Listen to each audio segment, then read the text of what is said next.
ঢাকার বাইরে সবখানে অনুষ্ঠিত হয়েছে স্বাধীনতা দিবসের কুচকাওয়াজ অনুষ্ঠান। সেখানে অংশ নিয়েছেন police, answer, fire service, scout, BNCC সহ বিভিন্ন শিক্ষা প্রতিষ্ঠানের শিক্ষার্থীরা। এসব আয়োজনের মধ্যে ছিল বীর মুক্তিযোদ্ধাদের সংবর্ধনা, প্রামাণ্যচিত্র প্রদর্শনী এবং আলোচনা সভা। সহকর্মীদের তথ্যছবিতে বিস্তারিত।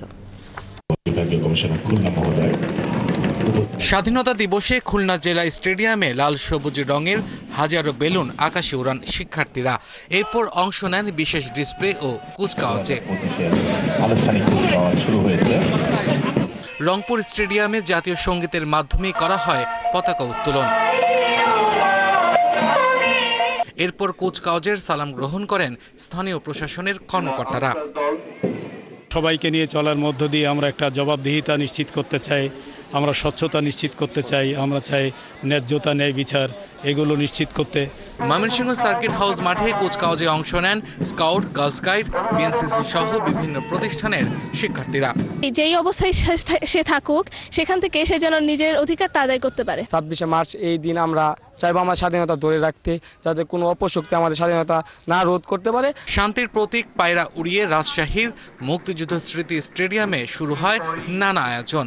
বাদ্যযন্ত্রের মাধ্যমে কুচকাওয়াজে অংশ নেন শিশু কিশোররা।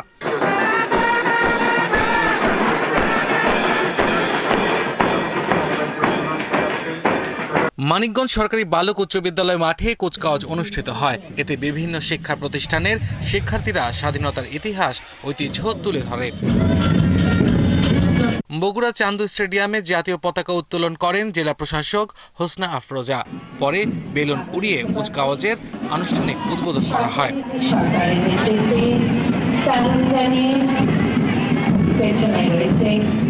যশোর শামসুল হুদা স্টেডিয়ামে জেলা প্রশাসন আয়োজন করে কুচকাওয়াজের। এতে হাজারো শিক্ষার্থী সহ সরকারি বেসরকারি বিভিন্ন দপ্তরের কর্মকর্তা, কর্মচারী, সাধারণ মানুষ অংশ নেন। মহান স্বাধীনতা দিবস ও জাতীয় দিবসে কুচকাওয়াজ প্রদর্শন করে কুড়িগ্রামের শিক্ষার্থীরা। পায়ের তালে তালে ধ্বনিত হয় স্বাধীনতার বার্তা।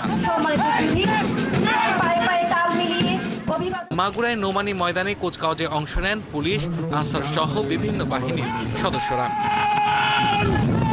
রাজবাড়ী শহীদ খুশি রেলওয়ে মাঠে কুচকাওয়াজে দেখা যায় আকর্ষণীয় মার্চ পাস্ট।